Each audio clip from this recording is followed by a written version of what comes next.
Siti Aisyah Farha, biasa dipanggil Siti. Saya lahir di Bukit Maraja, Simalungun. Sebagai anak sulung dari 3 bersaudara, lahir pada 14 Agustus 2007. Setelah saya lahir beberapa bulan, kami pindah ke Padang sebab pekerjaan ayah saya. Dari umur 1 hingga 5 tahun, saya besar di Padang. Seiring dengan bertambahnya umur, perayaan ulang tahun saya dirayakan di kota Padang. Tentu saja, banyak kenangan yang tersimpan di benak saya. Hingga saat ini, hal tersebut memiliki makna tersendiri di hidup saya. Pada 2009 merupakan tahun yang berat bagi kedua orang tua saya. Saat itu saya mengalami infeksi saluran pencernaan. Di umur 2 tahun, penyakit tersebut justru sangat mengancam nyawa saya. Diawali dengan ayah yang membelikan minuman yogurt yang cukup terkenal memiliki manfaat untuk kesehatan usus. Bukan tanpa alasan, rengekan anak usia 2 tahun mengetuk hati kecil ayah saya. Setelah meminum yogurt tersebut, reaksi yang terjadi saya muntah-muntah hingga lemas. Karena keadaan tidak memungkinkan, saya dilarikan ke salah satu rumah sakit yang ada di Padang. Orang tua saya memilih untuk rawat inap dikarenakan keadaan saya tidak kunjung pulih. Keadaan saya semakin melemah. Hari-hari dilalui dengan proses pengambilan darah. Akibatnya, saya hanya dapat terbaring di atas tempat tidur selama 7 hari 7 malam. Akhirnya, hasil proses pengambilan darah keluar. Dokter menyatakan saya sekarat akibat infeksi pencernaan yang cukup fatal. Pada saat itu, ayah tidak dapat membendung amarahnya. Ia menuntut kepada dokter. Sudah lebih dari seminggu saya dirawat, namun perkembangan semakin memburuk. Ayah memutuskan untuk membawa saya kembali pulang ke rumah. Kami yang tinggal di perantauan tanpa ada keluarga sangatlah sulit dilalui dalam keadaan seperti ini. Sehingga kedua orang tua saya mulai menelpon sanak saudara di Sumatera Utara.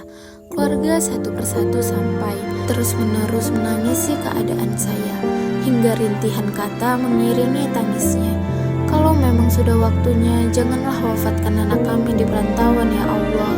Kalaulah kami kembali ke kampung halaman, siapa yang akan menjarahi makamnya?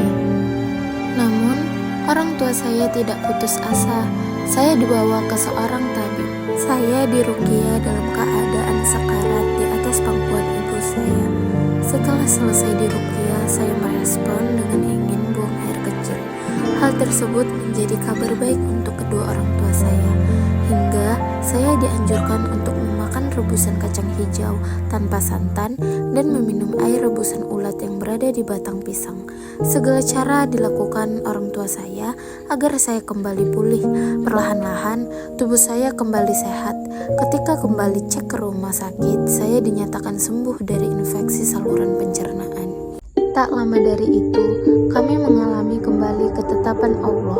Pada sore hari selepas asar, suara anak-anak ramai di tepi jalan bermain. Namun, tanah bergetar tak karuan. Ayah selepas asar dari sholat asarnya, langsung menggendong saya menuju tengah jalan. Semua orang berlarian menuju ke tempat yang sama. Gempa berkekuatan 7,6 skala Richter mengguncang tempat tinggal kami. Semua harta benda milik manusia hancur di saat itu juga. Bangunan rumah beruntuhan tak karuan. Barang-barang yang ada di dalam rumah hancur tanpa bisa diselamatkan. Kami menyaksikan bersama kejadian di luar kuasa manusia. Alhamdulillah, tidak ada korban jiwa di sekitar tempat tinggal kami. Akibat gempa tersebut, sementara waktu kami menumpang di rumah tetangga yang tidak terlalu fatal kerusakan akibat gempa. Seraya menunggu perbaikan rumah, tetangga lainnya juga mengambil tindakan yang sama. Tetapi ada juga yang sementara tinggal di tempat pengungsian. Hingga pada 2012, pada saat saya duduk di bangku taman kanak-kanak, nenek dari ibu saya dinyatakan meninggal. Di hari itu juga, saya dan ibu kembali pulang kampung. Tak lama, ayah menyusul kami pulang ke kampung. Kedua orang tua saya memutuskan untuk tetap tinggal di kampung dan tidak kembali ke Padang dengan berbagai pertimbangan. Pada saat itu, saya belum menyelesaikan masa studi TK sehingga saya pindah sekolah. Saya TK di 2 sekolah dalam jangka waktu 1 tahun. Padang memiliki arti tersendiri di hidup saya dan kedua orang tua. Di balik hidup saya saat ini, ternyata banyak pengorbanan orang tua agar saya dapat hidup sehat.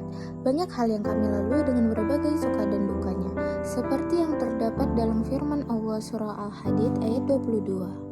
Segala sesuatu yang terjadi di alam semesta, termasuk bencana alam dan musibah yang menimpa manusia, telah tertulis dalam Lauhul Mahfuz sebelum Allah menciptakan makhluknya. Kami yakin bahwa ketetapan Allah yang memberikan makna tersendiri di hidup kami, ujian yang Allah berikan kepada kedua orang tua saya, merupakan hal yang akan mengangkat derajat mereka di hadapan Allah.